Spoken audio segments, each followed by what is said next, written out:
Lothar, vous qui êtes à Rio, qu'est-ce qu'on en dit dans la presse justement de ce déplacement de Lula en Chine? Est-ce qu'on parle justement de ce plan ukrainien, ce plan de paix?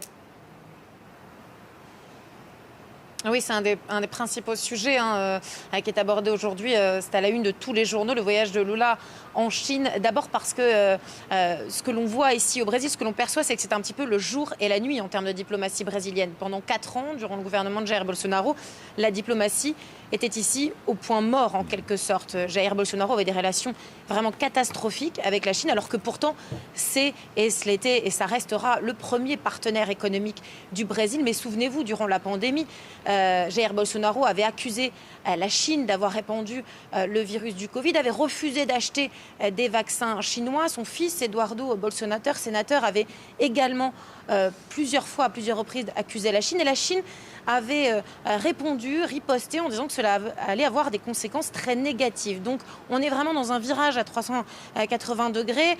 Lula donne 5 jours de visite, ce n'est pas rien. 5 jours, c'est une visite très longue avec une délégation très importante. De nombreux accords, vous l'avez dit, sont dans les poches des membres de la délégation brésilienne.